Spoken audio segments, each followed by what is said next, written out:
আসসালামু আলাইকুম সুপ্রিয় শিক্ষার্থী, আশা করি ভালো আছো সবাই। আজকের অনলাইন ক্লাসে তোমাদের স্বাগতম।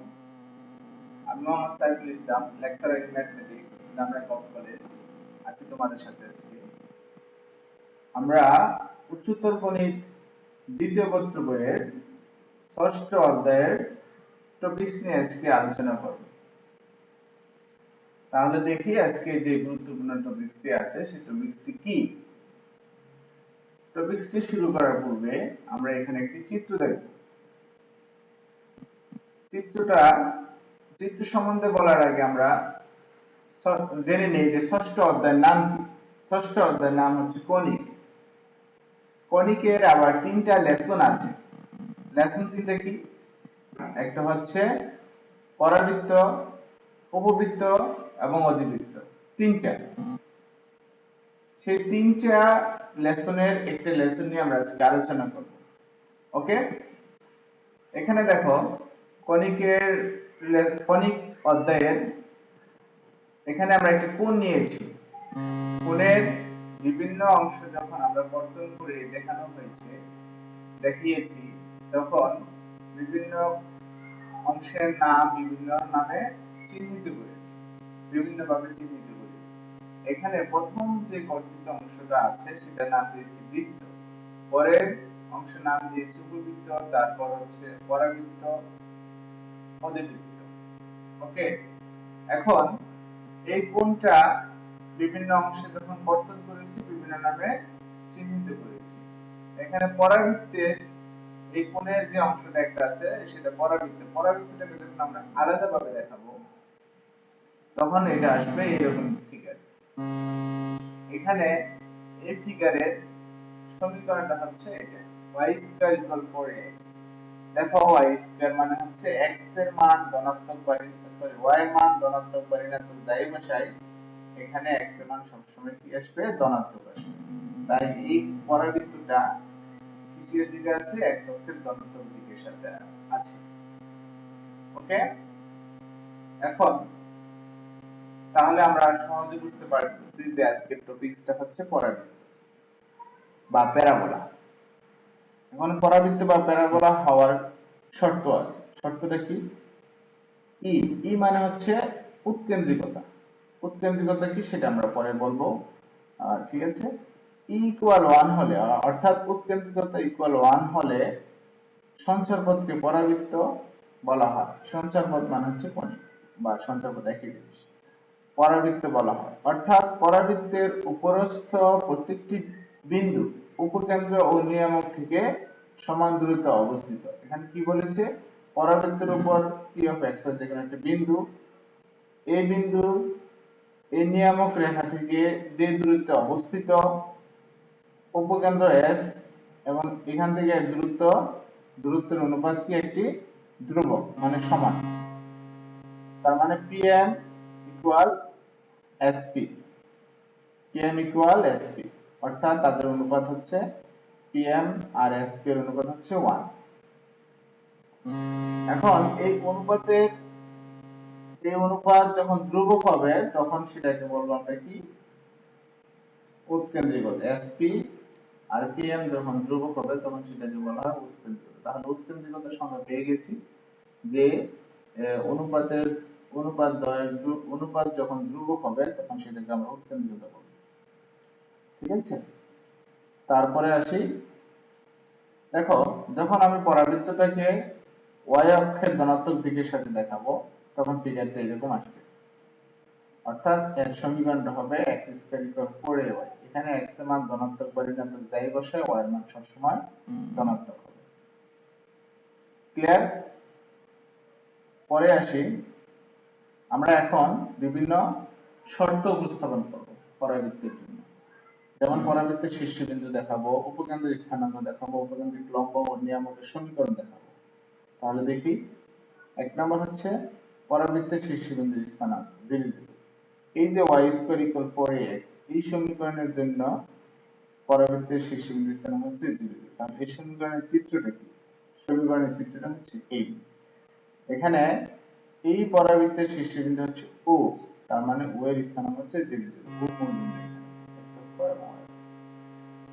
এবং উপকেন্দ্রের স্থানাঙ্ক হচ্ছে a0, মানে উপকেন্দ্র হচ্ছে s।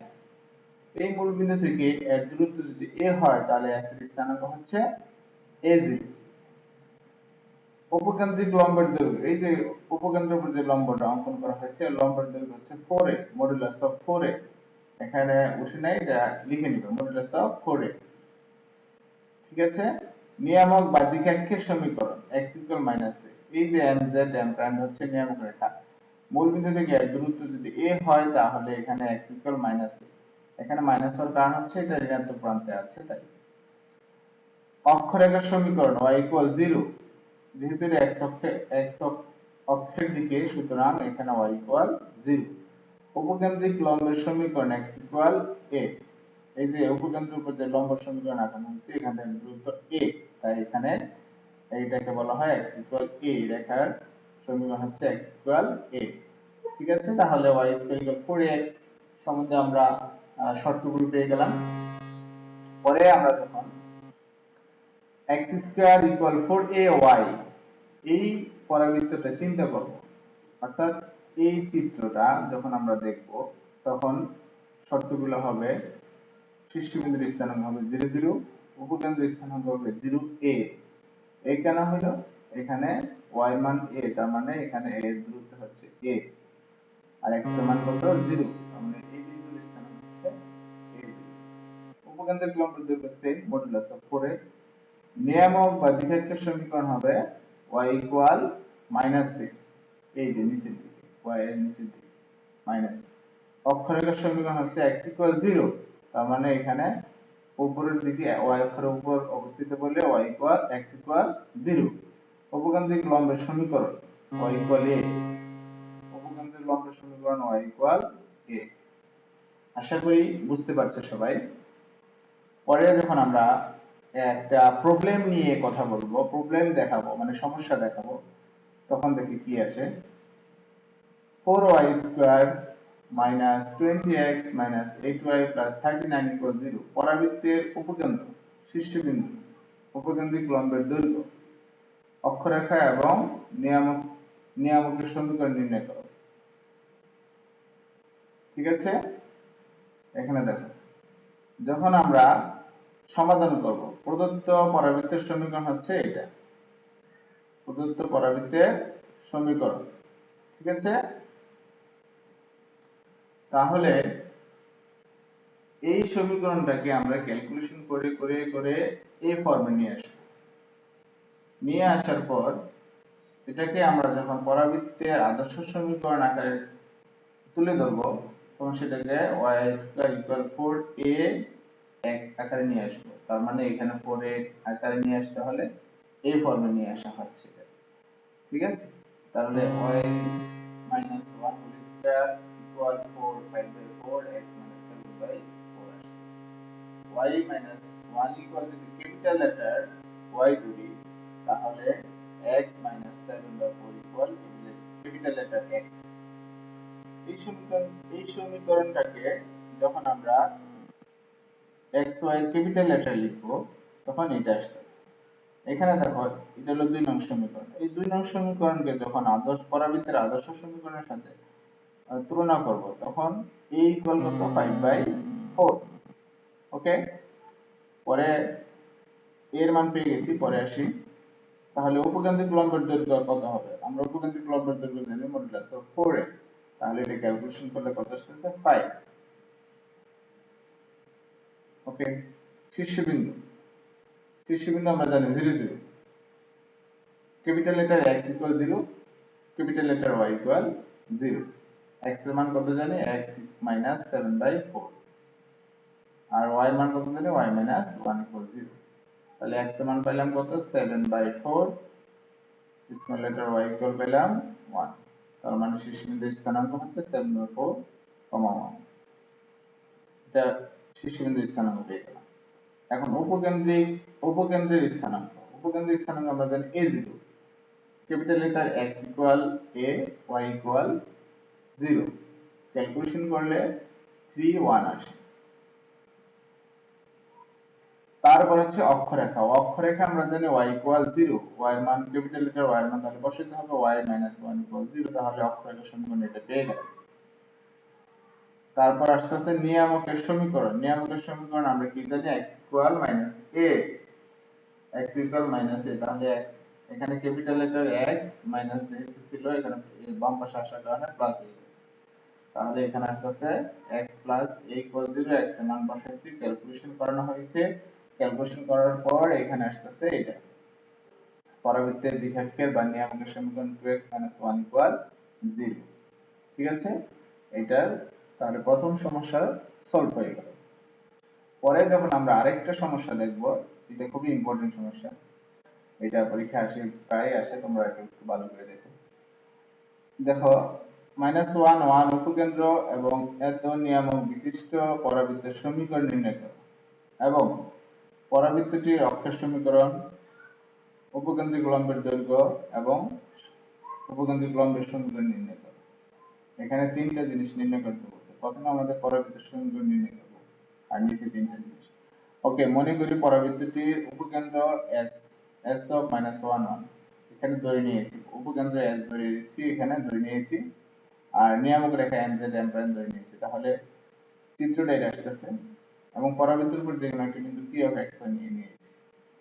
তাহলে আমরা পরাবৃত্তের সংজ্ঞা অনুসারে আমরা জানি কি sp বাই pm, ওই যে আমরা প্রথমে শুরুতে বলে নিয়েছি যে উৎকেন্দ্রিকতা মানে হচ্ছে sp বাই pm, মানে ধ্রুবক বলতে ইকুয়াল 1, পরাবৃত্তের জন্য ইকুয়াল 1, তার মানে sp ইকুয়াল pm পেয়ে গেছি। এখন sp এর মানটা যখন বের করব, s মান আর p এর মান, তার মানে sp হচ্ছে এই দুইটা বিন্দুর দূরত্ব, এই দুইটা বিন্দুর দূরত্ব, pm হচ্ছে এই নিয়ামক রেখা হতে এই পরাবৃত্তের উপর লম্বের দূরত্ব। তাহলে এই দুইটা পেয়ে গেলাম, লম্ব রেখার দূরত্ব পেয়ে গেলাম, আর এই দুইটা দূরত্ব পেয়ে গেলাম। sp এবং pm নির্ণয় করে আমরা এখানে ক্যালকুলেশন করব, ক্যালকুলেশন করার পর এটা ক্যালকুলেশন করে একটা সমীকরণ পেয়ে যাব। ইহাই নির্ণয় পরাবৃত্তের সমীকরণ। ওকে, তাহলে প্রথম অংশ হয়ে গেল। পরের অংশ দেখো, দ্বিতীয় অংশ কি বলছিল, যে দ্বিতীয় অংশ বলছিল পরাবৃত্তটির অক্ষের সমীকরণ, উপকেন্দ্রিক লম্বের দৈর্ঘ্য এবং সমীকরণ নির্ণয় করো। ঠিক আছে, তাহলে প্রথমে অক্ষের সমীকরণ নির্ণয় করব। অক্ষরেখার সমীকরণ অর্থাৎ 1 নং রেখার লম্ব রেখার সমীকরণ। 1 নং রেখাটা কি ছিল, 1 নং রেখাটা হচ্ছে নিয়ামক রেখার সমীকরণ। এই রেখার উপর লম্ব রেখার সমীকরণ হচ্ছে x y k = 0। এটা আমরা লম্ব রেখার সমীকরণ সরল রেখায় করে আসছি, অলরেডি তোমরা জানো কিভাবে করতে হয়। যখন এই সমীকরণটা বলছে যে অক্ষরেখার সমীকরণটা, অক্ষরেখার যে সমীকরণ সেটা হচ্ছে নিয়ামক রেখার উপর লম্ব রেখা, তাহলে নিয়ামক রেখা কোনটা ছিল, এই যে নিয়ামক রেখা, নিয়ামক রেখার উপর লম্ব রেখা হচ্ছে এটা। এটা কোন বিন্দুগামী, s বিন্দুগামী, s বিন্দুগামী।